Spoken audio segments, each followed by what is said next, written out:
Machiel Klerk, welcome to Shrink Wrap Radio. Welcome back to Shrink Wrap Radio, I should say.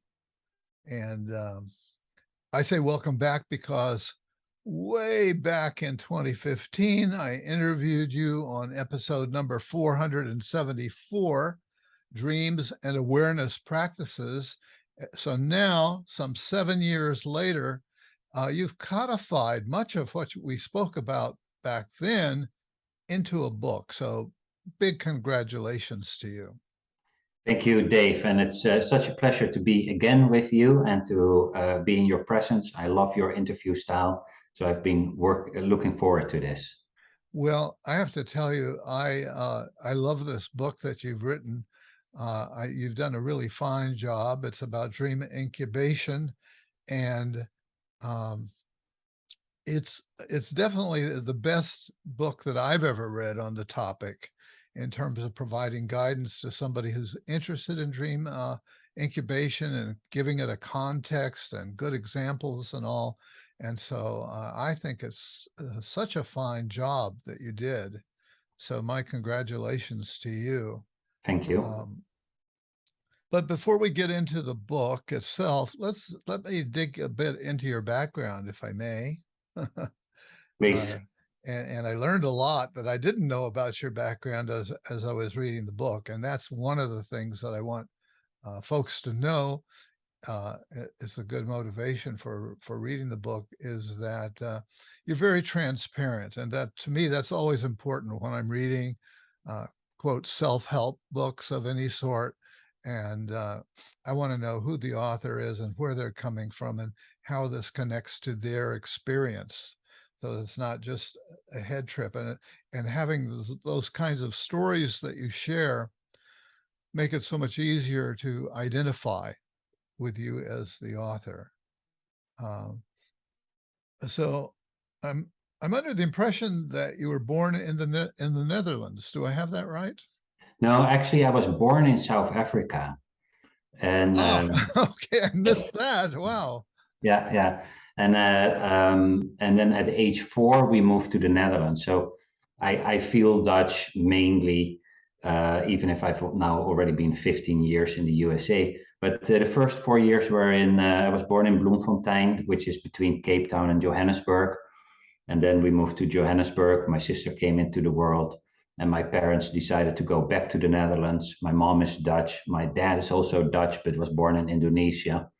And then I lived in the Netherlands for many years. What an international family, and it set the tone for you as a very international adult. That was another thing that was really fun to discover in reading the book was all the different countries that you've worked in and lived in and so on. It's really quite impressive. So I said the Netherlands, and I never know whether to say Holland or Netherlands. Is one more appropriate than the other, or are they synonymous? Yeah, that is one of the common questions. Actually, Holland is technically 2 states, 2 provinces within the Netherlands. And you have North and South Holland, which constitutes of Amsterdam and Rotterdam. But the Netherlands is the official name is the Kingdom of the Netherlands, and which Holland and Netherlands is usually synonymous. But if you're really technical, Holland is a part of the Netherlands. Okay, well, that's good to know. So, growing up as a boy, what did you hope to become as an adult? Did you have kind of a picture as a young guy growing up of what you were going to do for a living or anything like that? As a good Dutch boy, I wanted to be a soccer player. Really? Yeah. My childhood hero was Johan Cruyff, which was a Dutch soccer player who really revolves. Okay, I cut it out. He really improved on the game, and but in my early teens, I discovered that I had some talent, but nothing good enough to become professional. Okay. As many of us do discover those sorts of the realities of our physical structure. Right. Um, were dreams important to you as a kid? They ended up being a major focus of your Yeah. life. I remember that I sometimes had a dream that I would take for as an important suggestion or signal, but they didn't really become important till my early 20s. My culture where I grew up was not very dream favorable, nor my family. So I had a couple of these dreams that I thought, hey, this is important, but the real connection early 20s and onward. When did you first hear about Jung? That was in my early 20s. I was stuck in my life, and I didn't know where to go, what to do. Lots of other problems that had stacked up, such as the death of my father at the age of 10 and the unresolved grief, which I learned is really damaging to the soul. And then in my early 20s, I stumbled upon the works of Carl Jung. Someone in the house I lived with, several roommates, had a copy in his room, and I started reading it, and I was just hooked. Do you And remember which book it was? yeah, it was Man and His Symbol. Oh yeah, yeah, and that's a good one. And Yeah. I used that book many years in my teaching, and one of typically 5 books that I would assign in the dreams course that I taught at the university for many years.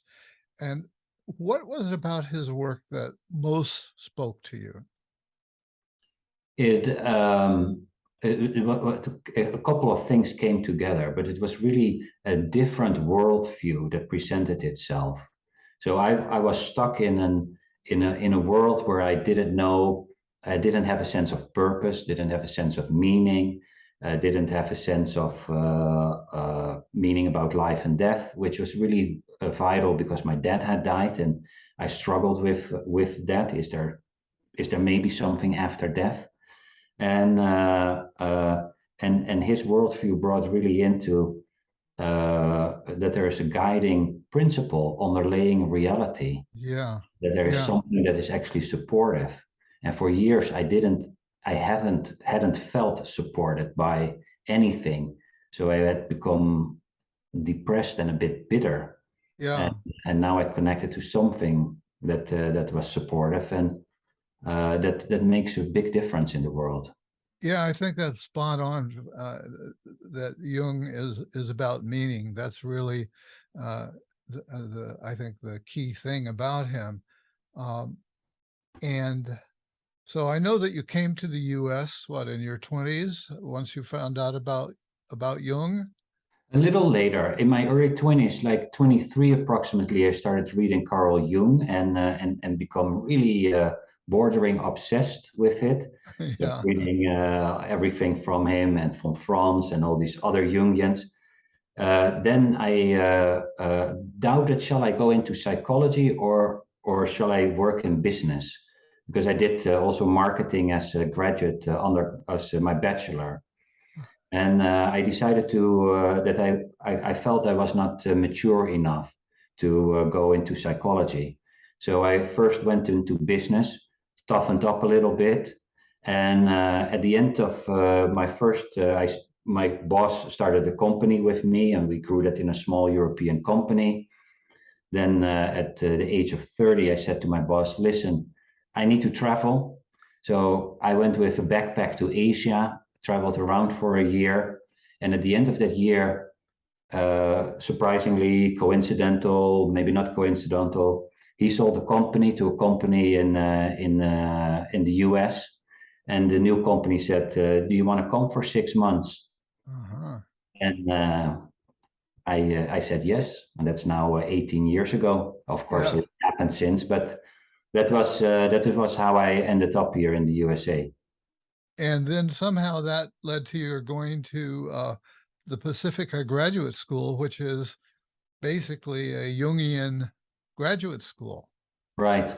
I was in Jungian analysis, and my therapist suggested take a look at Pacifica Graduate Institute. And I flew out to go for a day, an introductory day. and there was James Hillman and Michael Mead, and I was like, oh my gosh, this is Yeah. fantastic. Yeah. Yeah. I want to be here. Major figures. Of course, I know the answers to some of these questions from reading your book, but just to get them out Yeah. here so that other people can whet their appetite to some of the delights that they will discover. Have you ever had a life-changing dream? Well, I had multiple, but one of these spontaneous dreams that really changed my life in terms of my work was the dream in which I got a suggestion to build the Jung Platform, and I can share it briefly. Yeah, yeah, go ahead. I remember that in the book. In the dream, I am floating above the lake of Zurich, and I see Carl Jung's house. And his house is in Kusnacht at the lake. There is his yard and a dock. And in the dream, he has built a square concrete platform that is attached to the yard and to the dock.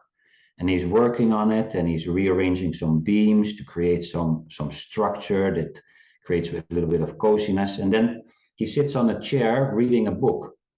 And I'm still watching all of this, and it's almost like it's a movie that comes to a standstill, and then Jung and the platform disappear. And a voice behind me says, now you have to draw it, identical to how it was. Wow. And I find myself with a pencil in my hand and I make a line, and then I wake up. And I took that dream as a suggestion to build a platform for Jung and Jungian psychology that really builds onto what Jung had done. So not dogmatically Jung, but he had built further on it. And just like Jung explores these traditions that take into account an unconscious or a collective unconscious, or indigenous cultures would say another world, I started first building an organization for the local community, a nonprofit, the Jung Society of Utah, where we hosted events. And then I saw that it really resonated in the local public, to my own surprise. And I built the Jung Platform. And I've been building on that for the last 12, 13 years. And it has been probably my biggest vocational dream in life. Yeah, we'll probably come back to the Jung platform so that you can tell people more about it.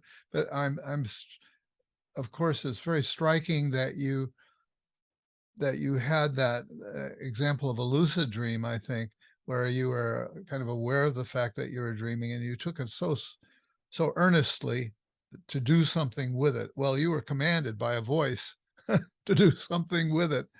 But the Jung platform, what you created in Salt Lake City, where you were living, or that area, was a speaker series. And we talk about the platform when that this refers to speaker series. You know, the person comes onto a platform, so it's almost literal. Yeah. In a very interesting way. And then you create a web portal that we'll talk more about later, which is also called the Jung Platform. And when I first encountered that, not knowing any of this history, it seemed like an interesting, curious name. Uh, and I didn't, know where to go with it beyond that. And I just thought, well, this is an interesting choice, but I didn't know why. Um, well, I think it's time to mention the title of your book. I'm skipping around a little bit here, but the title of your book is Dream Guidance, Yep. Connecting to the Soul Through Dream Incubation. And really, so much of the book and your career has been about, and your personal quest has been about dream incubation. So who's your ideal target reader? Was there somebody that you had in mind as you're working on this book?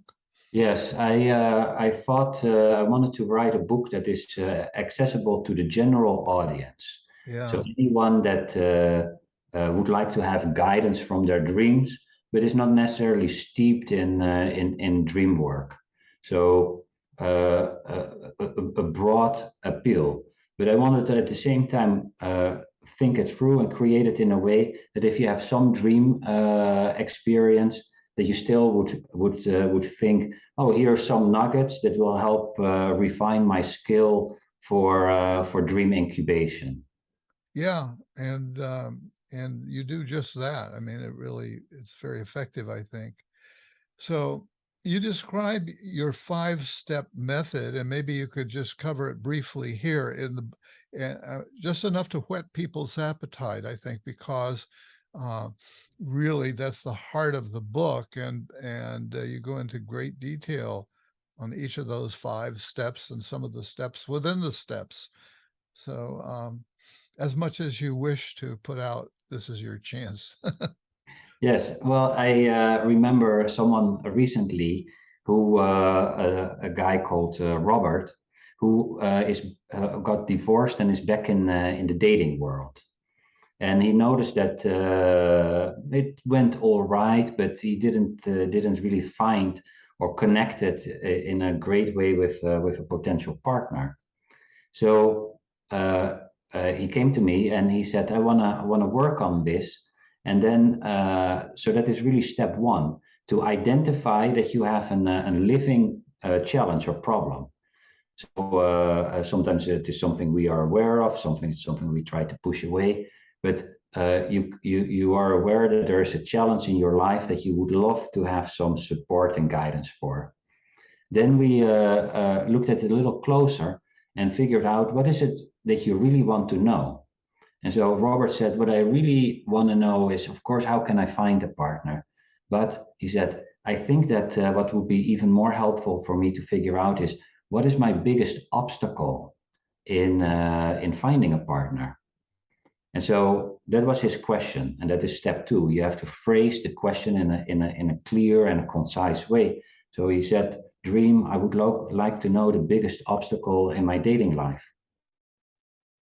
And then step three is you create a ritual. And with a ritual, I really mean some form of dedicated focus, attention, and communication to your dream, that this is something you really like to know and that you would really love to have an answer for. And you create almost as if it's a bit of pressure in an alchemical vessel, then that will produce more likely and helpful dream. So you can do that by he made a drawing of a heart, and but I've seen a painter put an empty canvas next to his bed. You can walk outside and find some stone or object that represents your question. But you spend some time on the ritual. And in the old days, people would spend a lot of time on that ritual. So that ritual component is one of the more important aspects that triggers an helpful response. Yeah. And part of the idea, I guess, is to communicate to your unconscious or wherever dreams come from, is I'm serious about this. I'm earnest Yeah. enough to put some extra thought and process into facilitating this to happen. Right. That is exactly it. Yeah. And if the dream somehow feels there's a heartfelt intention and there's I didn't just write down the question and say, hey, dream, give me the answer, but treat it like an valued relationship with a inner counselor or inner guide. And then step four is you have to sleep, and you want to dream, and then really step five is so important. Write down the dream upon waking, because dreams have a tendency to evaporate. Yes, And they then do. and that has to do with, as you know, with the short-term memory goes offline at night. Yeah. We forget dreams, so it's not willpower or intelligence. We all need to write it down and then work on it. And some dreams are really simple and clear, and surprisingly straightforward. Other dreams are more complex, and they require a bit of puzzling and working with, and carry it throughout the day and share it maybe with other people. And I also wrote out a suggestion on how to work with a dream that doesn't require so much a huge knowledge of symbol systems, but more looks at the structure of the dream that you then read against your question. And so the 5 steps are: identify that you have an issue, write a great question, simple and concise, do rituals, sleep and dream, write down the dream, and work on your dream answer. And that's the process. One of the things I was intrigued to discover there was also the value of writing, not only write down the dream, but maybe the night before, write down what the dream question is that you're putting out there, that you're incubating. And I was intrigued by that, because you say that quite often you find that people would wake up the next morning, they'd have a dream, but they couldn't remember what the question was. Yeah, I've seen it, and also sometimes, like with Robert and his quest for finding his answer to what his biggest blockage was in dating life. Sometimes you forget what is the biggest blockage, or how do I overcome my blockage, and then you get different answers, because the dream does answer your question. And if you don't know what or why, questions just give different answers. Yeah. And I can share quickly the response of Robert's dream. Yeah. And so he has the dream the next day that he says, I'm in a tunnel driving my car. And a little bit further, I think I see a mountain lion. When I come closer, I see it's a tiger. I get really scared. And so I start backing out and driving back. So he wrote that down, and then he looked at what is the structure in this dream. And so you don't need to know exactly what is tiger, but he said just close to the experience. I drive in a tunnel that gives a certain particular way of being, and I see a tiger, something that is scary. And when I see something that is scary, I back out. And then he thinks, where in my dating life do I encounter something that I feel scary? Is that intimacy, or a beautiful person, or anything I find scary that I back out? And once you become aware of that, you do that tendency, you start creating opportunities to change your habitual behavior pattern to that anxiety. So you don't have to look up in a dream dictionary the meaning of lions or the meaning of tunnels. Right. And for some people love to do that kind of exploration, but for other people, that's a place to get off board. It's like, wait a second, I don't know about all that. I don't want to learn about all of that. Maybe you have to be a Jungian analyst to deal with that. Do you have a theory about where dreams come from? Yeah, at the end of the day, of course, it's a mystery. But my working assumption is that it is a combination between your own mind or your own soul and something else. So I think where our mind is interconnected to some larger mind or a larger soul. And if you would be, for example, what you can see in a dream, and especially in lucid dreams, but if you're in a dream, if this was a dream, and I now would have my mom come in and she would be shaking her head, then we could, of course, look at it, what is happening, and something critical comes in the room and shakes her head. But what happens there, it's a thought form. My mind takes on the form and shape of in the dream of my mom, who represents criticalness. And so we have this personal layer that expresses itself in dreams as personal symbols, mom or whatever. Therefore, mom is not everywhere the same. My mom, I make something up. My mom I associate with critical, where another person says, oh, my mom always was a great cook. And so we have these personal elements. But what my experience is also that you meet characters in the dream, like the voice that I encountered, who seems to possess a certain wisdom or insight that the little I doesn't have. And so there appears to be also non-personal elements in the dream. And they blend in this one world of the dream. And so I think it's a combination between your personal mind taking on forms and shapes, and some larger mystery that comes in as well. Yeah, I like that you started with mystery, you know, and you end with mystery because my own personality is one that I'm so distrustful of people that think they have all the answers, or that present their information in a way that seems to suggest that they know what's going on, they know what's on the other side, etc. And I'm just instinctively distrustful of Yeah, that. yeah. So you're one of my people. Good. And I think it's Do, clear do, that you, do, do you see it somewhat similar, or do you have a different perspective on how the dream is constructed? I don't have a, I don't, I guess, I've been influenced by some of Freud's ideas as well as Jung's ideas.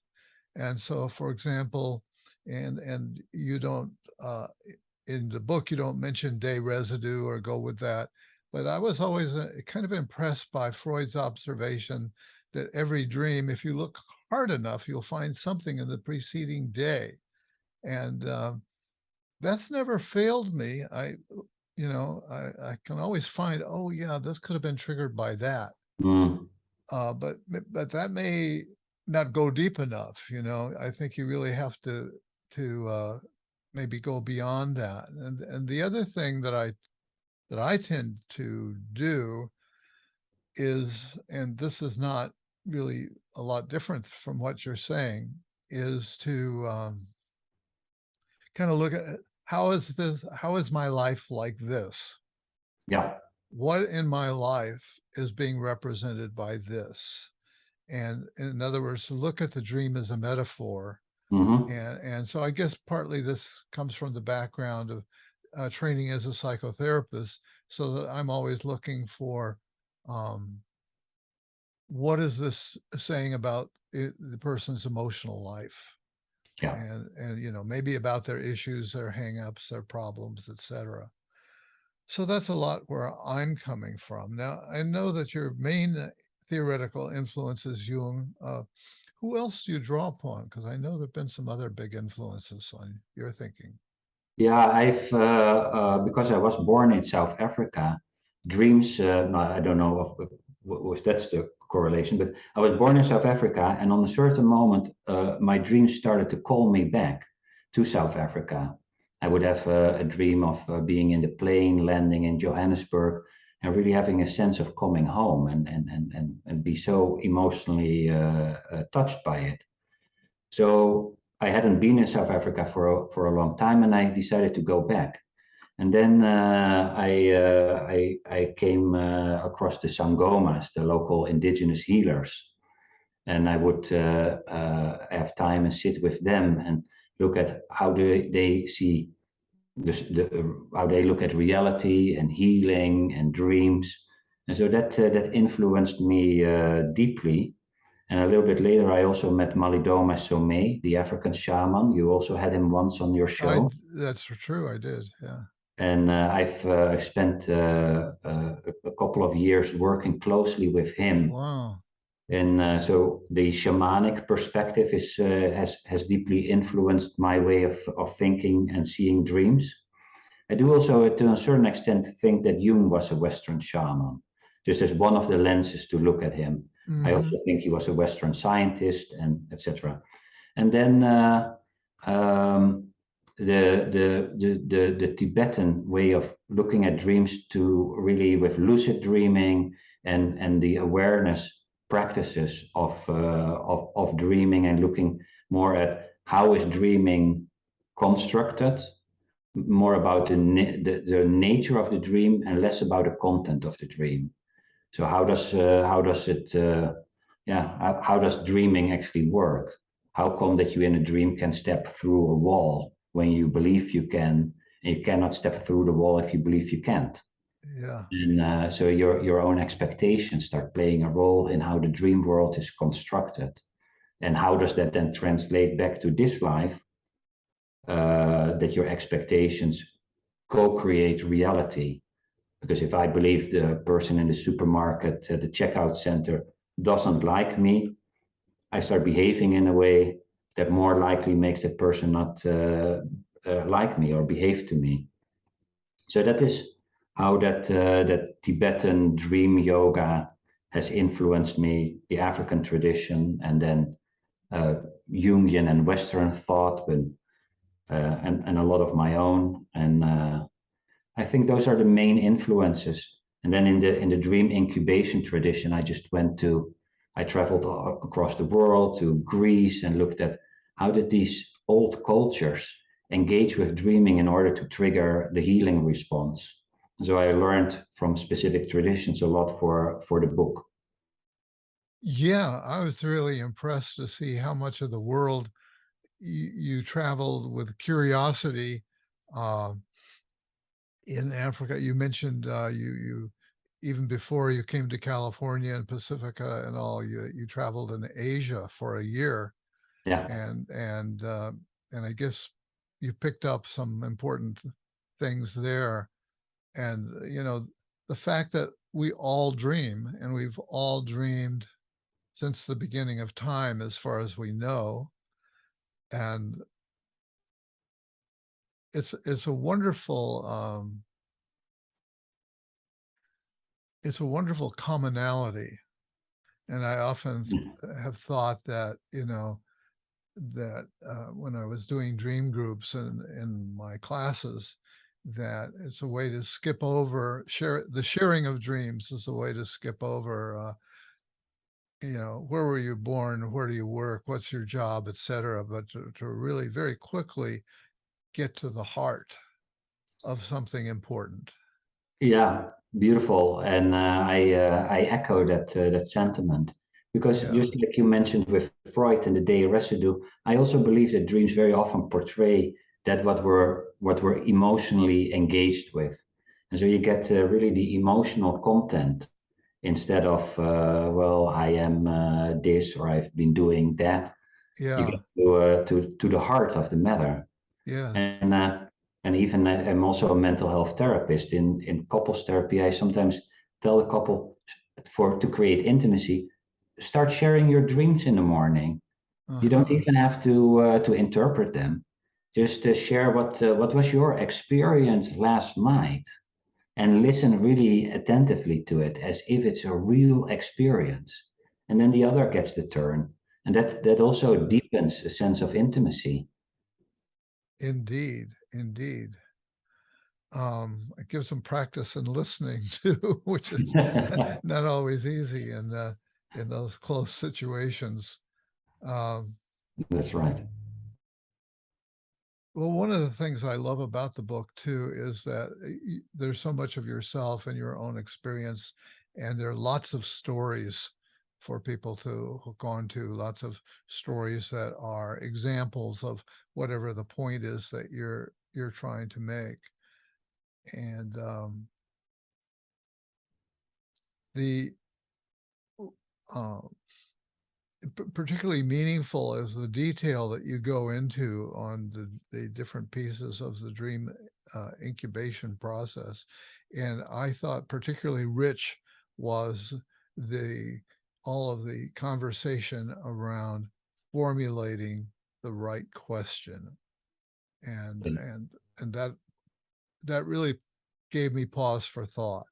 Mhm. And the first question that comes to mind may not be right, may not be formulated correctly, because as you point out in the book and here, that the dream maker, wherever, whoever that is, tends to be literal. And so if your question isn't set for a very literal mind, you'll get a shotgun of answers that you may not be able to make sense of.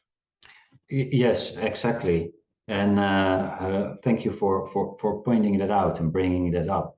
Because in basically, dream incubation is a very simple concept. Ask your dream a question before you go to bed in order to have a helpful response. And yes, that works, and it comes back throughout history, throughout times, in all cultures. But what makes that technique now actually really effective? And two of the biggest things are write down a good question, a great question, and put in that time in the ritual. That is what really makes it work. And I've spent probably 8 years in working on the book, and even it's a relatively thin book. But Yeah, it's barely over 100 pages. Should let people know that. Yeah, it Yeah, is easy to read, yeah, accessible on yes. purpose. And but what I noticed is that people sometimes say, I don't think this technique works for me. All right, tell me, what did you do? What's your question? Uh, And then I heard, oh, people ask two questions in one. How do I find life, love, and how do I build my business? Yeah, that's then you get a convoluted answer because you wouldn't know what part of the dream is responding to what, or that you have that the person didn't really think through. What do I really want to know? Like the person with the example of the dating. Actually, he wanted to know what's my obstacle, because maybe the obstacle is actually preventing him more for getting a partner than figuring out where to find the partner, because he might even know where the partner is. He backs out when he gets scared. yeah. So it's more helpful for him to know that part. And so, like Einstein said once, if I am confronted with a challenge and I have 60 minutes to work on it, I will spend the first 50 minutes in developing a great question. Because once I have the question, I know I will get the answer, and I That can do was the answer in 10 yeah, minutes. Yeah. yeah, that was a great quote in the book. And drawing on your business experience and interest, you tell us a business story of a study where people who are very successful in business, rated by their bosses, I guess, as to their promise and effectiveness and so on, fell into two groups. The people who were rated very highly tended to ask great questions. Yeah. Yes, and great questions is such a prerequisite for almost for many things in life, whether success in business, and in that example, the small but the very small difference between average and great was the average people would ask themselves, "What should I do?" Where the great people ask themselves the question, "What could I do?" And what could I do would open up so many more options, where should was as if there's one should. It was very Yeah, limiting, almost punitive in self-thinking. yeah, yeah. And, Wow. and that was the difference. But you know, as an interviewer and your own business, how vital it was to because you had a business where you Market asked research. Yeah, market research, yeah, yeah, where you had to develop good or great questions. yeah. That's true. Yeah, and Yeah, and yeah, and actually even in intimacy, or having a good way you talk to yourself. That is the importance of asking good questions. Uh, if I ask myself, why do I always mess up? My brain or psyche will come up with an answer that's almost always unflattering. yeah. Right. It's well, because you're lazy, you don't work hard enough. If I would ask the question, how could I do this better? My brain or psyche will give me a different answer. So even the way we ask ourselves, ask people we are with, intimacy, business, and also dream incubation, it hinges on taking some time to develop a good question. Yeah, fascinating. Well, let's talk a bit about come back to the Dream Platform, Yeah, uh, uh, which is the your your your platform, your web portal. Tell us about that. What will people find there, And why should they visit that? Why is that important? Yes, so it's called Jung Platform, jungplatform.com, and it gives a lot of great courses on personal development or growing in a soulful way. So you get programs, courses, and lectures on Jungian concepts as the shadow and individuation, synchronicity, archetypes for beginners and intermediate. And next to it, other psychology or traditions that take into account the unconscious or another world. So we have a program with that African shaman Malidoma Somé, or we have an Hindu perspective on karma and how that influences your family line, and you inherit these clusters of karmic challenges throughout the history. And so we have about 150 programs on dreams, Jungian psychology, spiritual traditions, that with some of the best teachers in the world for the general audience and for people that are somewhat steeped in this material. And you have some free resources on that site as well. Yeah, we've it's very, for me, very important to offer some free programs, lectures, and talks. There's over 100 blogs by good teachers that are all for free, and so people can get a taste of it. If they have ever a real problem with paying the full fee, we do have scholarships programs, because at one hand, my heart and mission is in making psychological programs available for everyone, because I believe that if we become a bit more aware of our shadow and ourselves and live more in accordance to our purpose, we all live a more fun, soulful, colorful, meaningful life, and it's good for society. And of course, I have to balance that with making sure that this business can sustain itself and pay all the employees that we have, because currently there's about 15, 20 part-time, full-time people already working in the company. So they want to feed their families at the end of the month. So we want to balance making it accessible to everyone and having a sound business.